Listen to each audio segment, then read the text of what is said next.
बांधा, इस तरह से बिल्कुल टुकड़ू बना दिया और जो हमारे जो घुटने हैं यहाँ पर एक लकड़ी फंसाकर मुझे टेबल के ऐसे अटका दिया, बिल्कुल जैसे कोई चिकन तंदूरी बनता है ना, वैसा मुझे बना दिया। और पैर ही पैर में बहुत उन्होंने मारा और हाथ में मारा, उसकी वजह से मेरा हाथ ये वाला जो है पूरा सुन्न है, ये हाथ मेरा सेंसिटिविटी खत्म हो गई। मैंने जेल में भी वहां पर इलाज भी कराया। मैं आज की प्रेस कॉन्फ्रेंस में आप सभी पत्रकार बंधुओं का स्वागत करता हूं।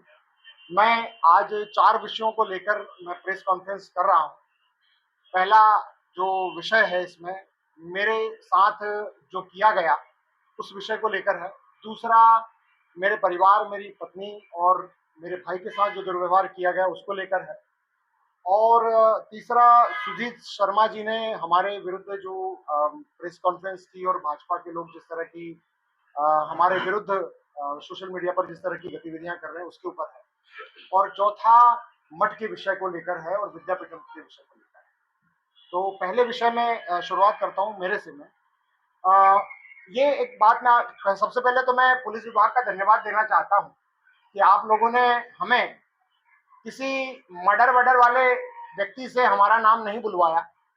नहीं तो मार मार कर पुलिस तो जिस तरह का व्यवहार करती है अच्छे अच्छे से बुलवा लेती है, वो नहीं किया। किसी ड्रग्स वाले से हमारा नाम नहीं बुलवाया, किसी गोली कांड वाले से या किसी अदर हेवी क्राइम वालों से हमारा नाम नहीं उगलवाया। इसके लिए मैं उनका धन्यवाद करता हूँ। और इस घटनाक्रम के यदि देखा जाए तो जगदीश जी गोलिया, उनसे मेरा संबंध ये है कि मैं उनकी गोत्र का, बाकी डायरेक्टली मेरा उनका कोई संबंध नहीं। और ऐसे एक सार्वजनिक जीवन में सभी से कनेक्टेड रहते हैं। जगदीश जी गोलिया जो है वो उनके बारे में जेल में उनसे मेरी बात हुई कि आखिर मामला क्या था। तो जगदीश जी गोलिया क्या है, आमतौर पर क्या है कि सोशल मीडिया पे सब गतिविधियां देखते भी रहते थे। और जगदीश जी गोलिया जो है वो थोड़ा सा नशे के आदी हैं।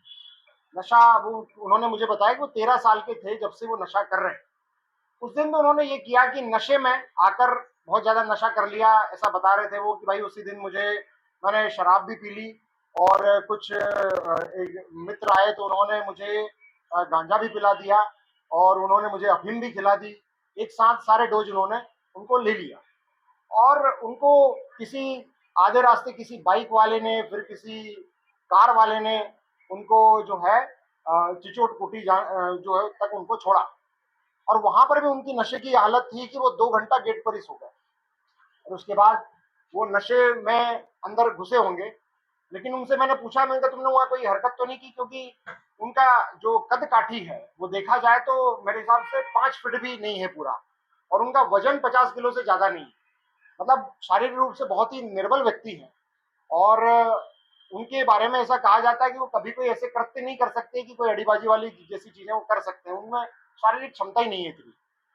और वहां पर क्या हुआ क्या नहीं हुआ मुझे उसकी कोई जानकारी नहीं है। और रात में उन्होंने कहीं नशे की हालत में फेसबुक पर पोस्ट भी की थी, तो उसके लिए मैं तो मेरे फेसबुक अकाउंट मेरा पुलिस विभाग ने बंद करा रखा और एक दूसरा अकाउंट मैंने खुद ने डिलीट कर दिया। तो इसलिए मेरे अकाउंट पूरी तरह से बंद है। तो सुनील भाई राजपूत ने मुझे रात में मैसेज किया कि भाई ये कोई व्यक्ति है जो तुम्हारी फोटो लगा लगा कर ये इस तरह की बातें कर रहा है और निरंजन जी को धमकी दे रहा है, ऐसा कुछ है।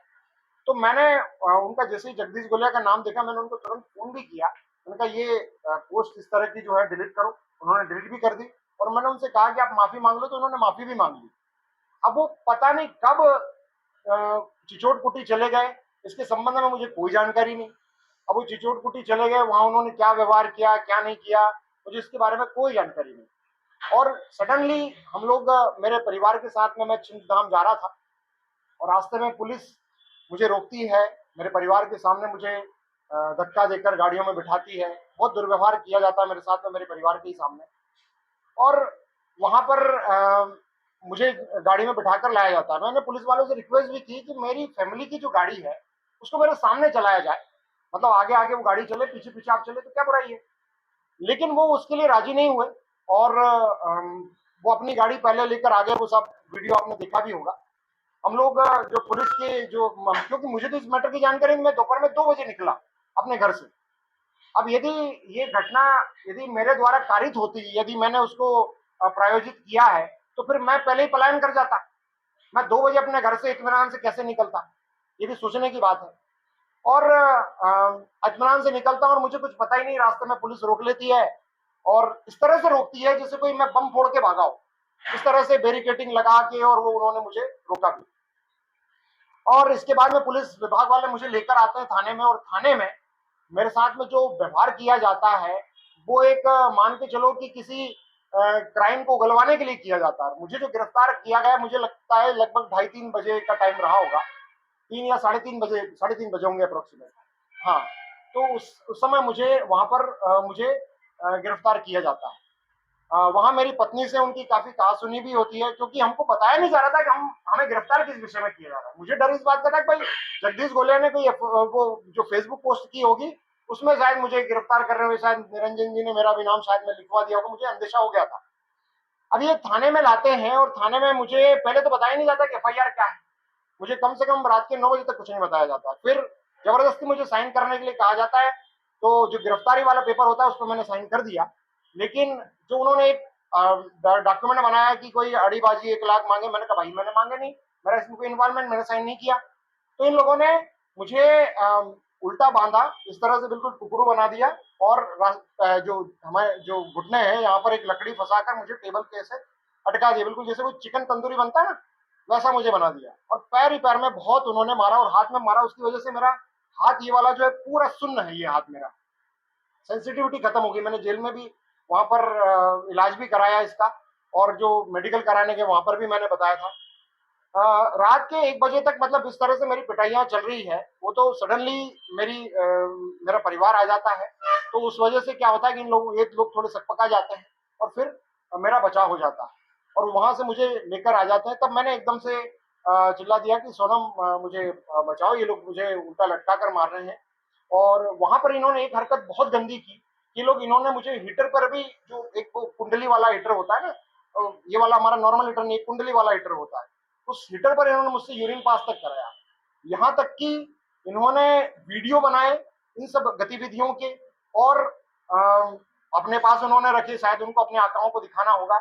और वीडियो कॉल पर निरंजन जी को, वीडियो कॉल पर संदीप पटेल को भी इन्होंने वो सब चीजें दिखाई। ये मेरे सामने की बातें हैं, है ना। और मुझे मारा इसलिए जाता है कि तू भाजपा के खिलाफ कैसे बोला, तेरी हिम्मत कैसे हुई भाजपा के खिलाफ बोलने की, तेरी वजह से वोट बैंक कटा, तेरी वजह से ये हुआ, संघ के खिलाफ बोलेगा, निरंजन जी के खिलाफ बोलेगा, भाजपा ज्वाइन नहीं करेगा तो तेरे को अगले बहुत गंभीर केस में फंसा देंगे, तेरे को एमडी में फंसा देंगे या तेरे को मर्डर में फंसा देंगे, सब हमारे हाथ में है, तू कुछ नहीं कर सकता है।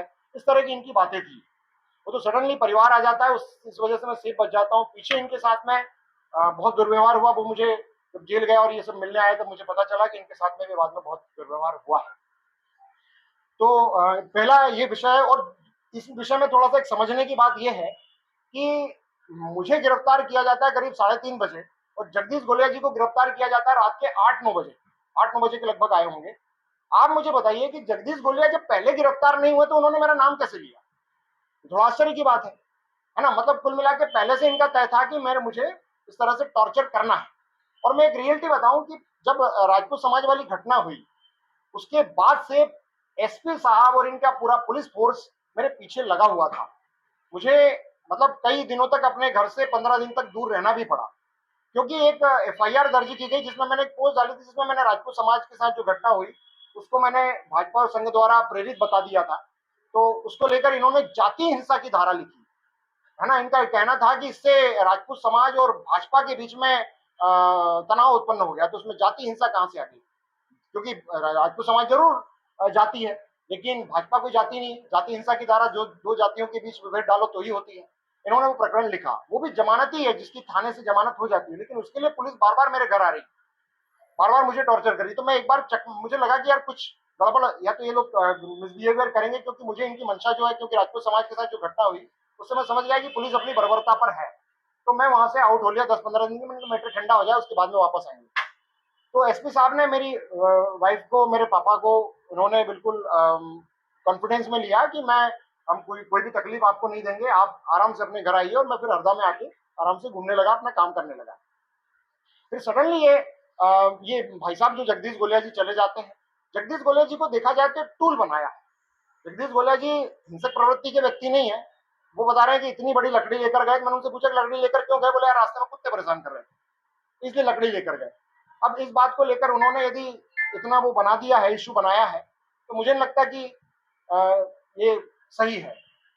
ये बहुत ही अन्यायपूर्ण है, क्योंकि जगदीश गोलिया जी कोई अड़ीबाजी लायक व्यक्ति नहीं, कोई पहलवान टाइप का व्यक्ति होता और पुलिस उसको उसको टूल बनाती तो बात समझ में आती। एक व्यक्ति जिसमें 50 किलो वजन नहीं, एक झापड़ दो तो बहुत दूर फिर जाए, ऐसे व्यक्ति को इन्होंने टूल बनाया कि अड़ीबाजी करने आ गया। मतलब संभव ही नहीं है ऐसी बात। यदि किसी व्यक्ति को अड़ीबाजी करना होता है तो 10-20 लोग भेजते हैं कि जाओ वसूली करके लाओ।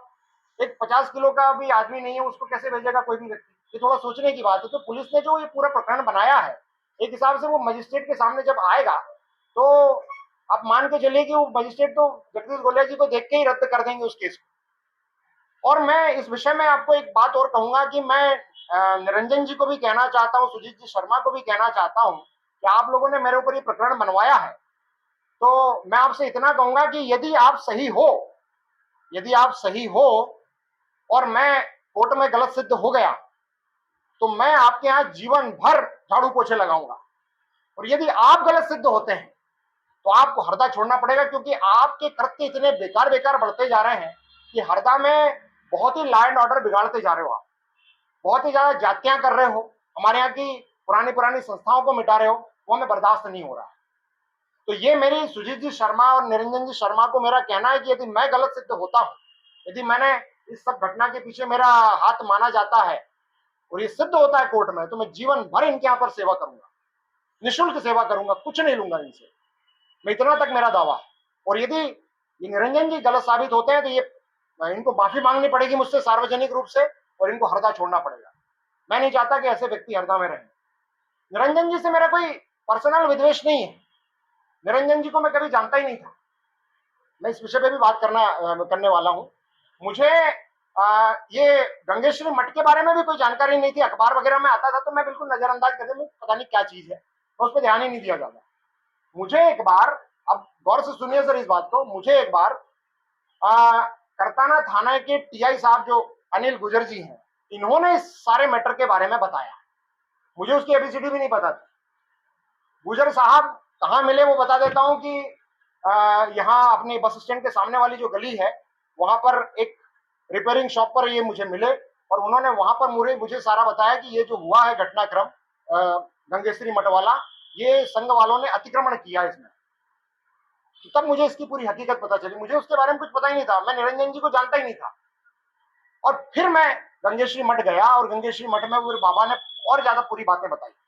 मतलब ये आप सोचने की बात है कि ये जो अनिल गुजर जी हैं थाना इंचार्ज, ये डबल खिलाड़ी है। इतना शानदार खिलाड़ी मैंने देखा नहीं, वो डबल गेम खेल रहा है। मतलब उधर वो निरंजन जी के पास भी जा रहे हैं, उधर हाँ हुजूरी भी कर रहे हैं, और इधर मेरे साथ गेम भी खेल रहे हैं। ये भी एक आश्चर्य की बात है। मुझे इस मैटर के बारे में इनके अलावा, अब देखिए ना, आपकी वो मैटर हुआ था करीब नवंबर एंड में हुआ था, नवंबर और दिसंबर की स्टार्टिंग में हुआ था, और मैं उस विषय को उठाता हूँ मार्च या अप्रैल में उठाता हूँ, अप्रैल एंड में उठाता हूँ। 4 महीने बाद मुझे क्यों बताया जा रहा है? तो ये इनका कृत्य है। तो इन पर एसपी साहब को जो इस तरह का दो तरफा गतिविधि ये कर रहे हैं, इस पर उनको थोड़ा संज्ञान लेना चाहिए। निरंजन जी को भी थोड़ा सावधान होना चाहिए कि ऐसे लोग आपके साथ जुड़े हुए, जो आप ही के साथ में मेरे हिसाब से छल कर रहे हैं। मठ को भी मैं पहले जानता नहीं, मैं हरदा में ज्यादा रहा नहीं।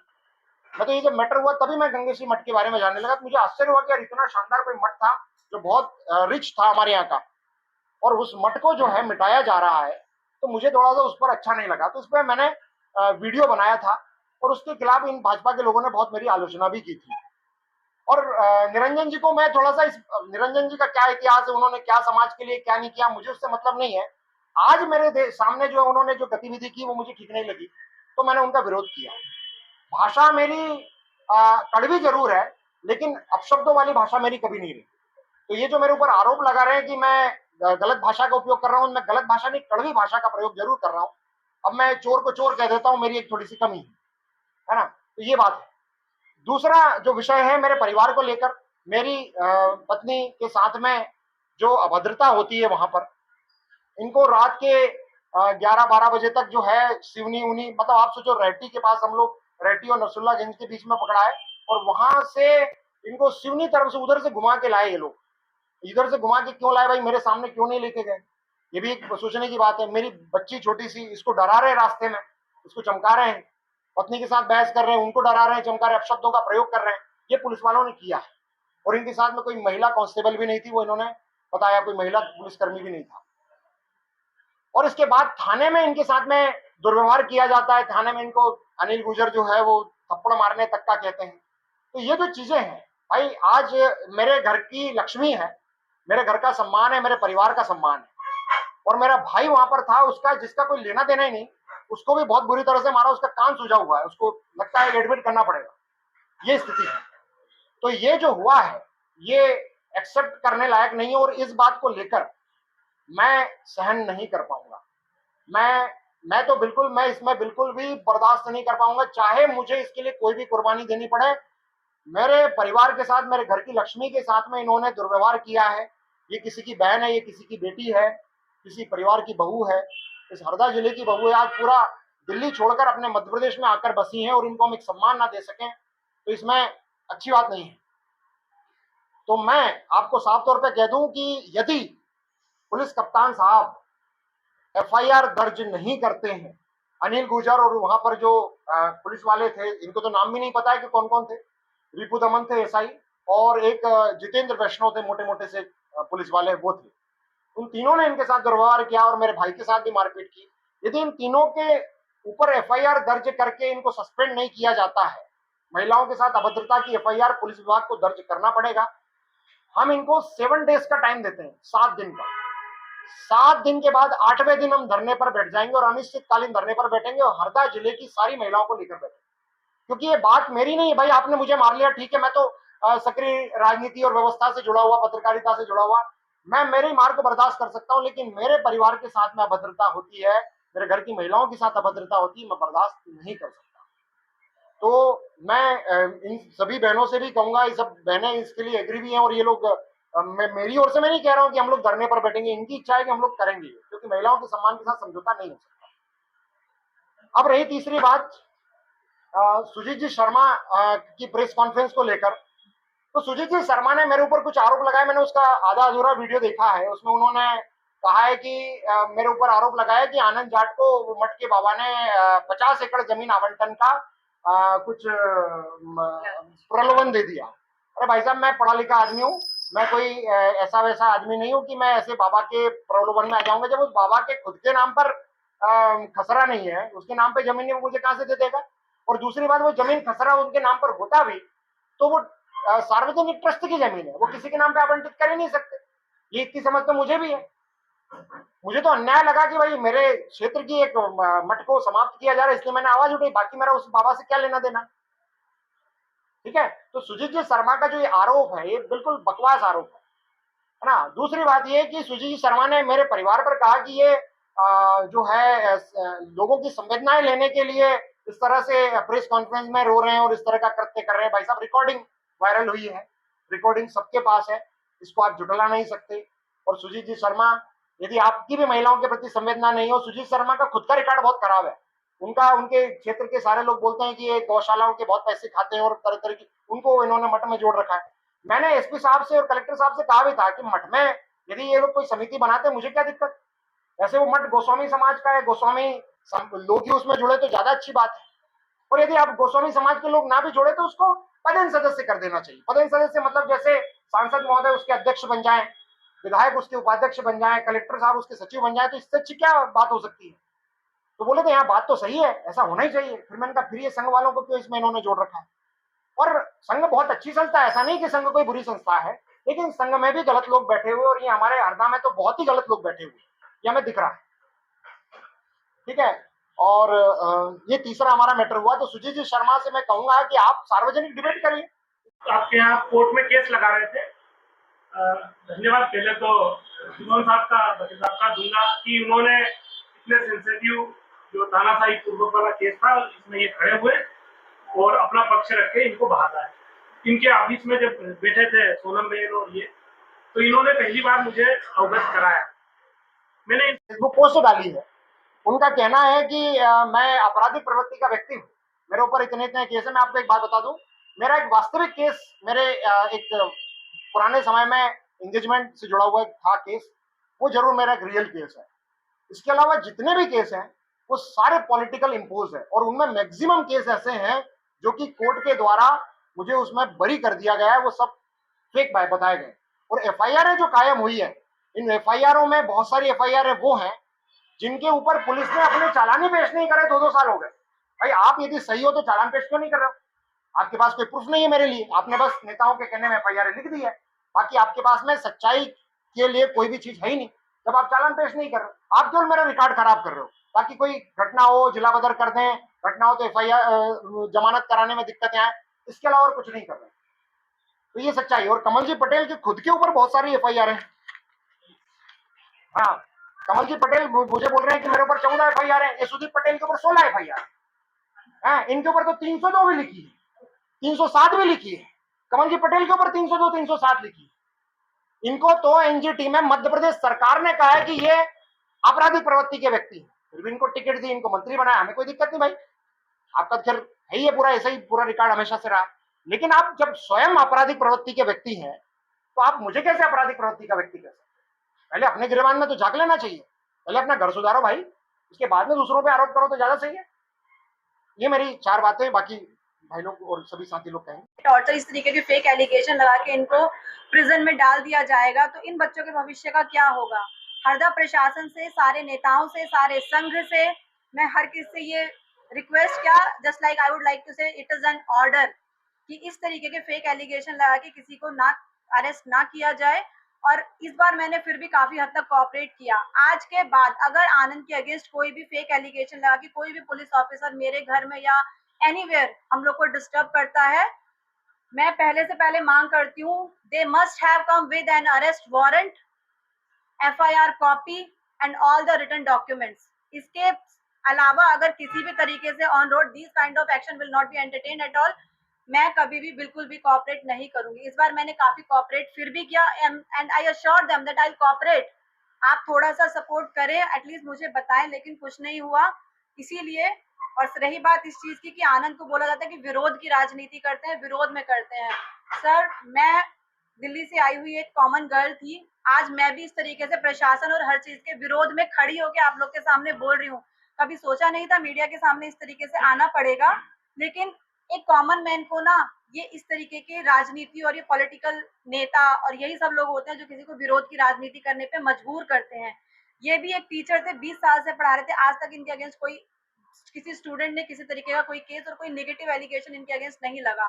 जब से इन्होंने थोड़ा सा पॉलिटिकल मुद्दों को उठाया उसके बाद से एवरीडे लास्ट मंथ में एटलीस्ट 3 बार इनका अरेस्ट हो चुका है, जो कि टोटली पॉलिटिकल है।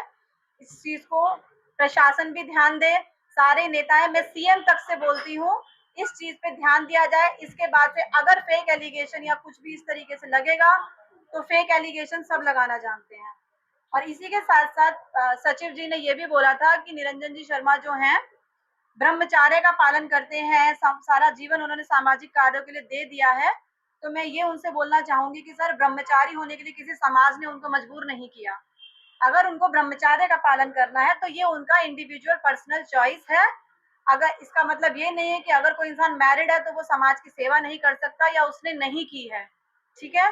तो इस चीज का दावा ना किया जाए कि वो ब्रह्मचारी हैं इसीलिए वो समाज की सेवा, इसीलिए उनको जबरदस्ती चाहे ना चाहे उनको हम लोग को नमस्कार करना चाहिए, उनकी गलत गतिविधियों को भी हम लोग को अप्रिशिएट करना चाहिए।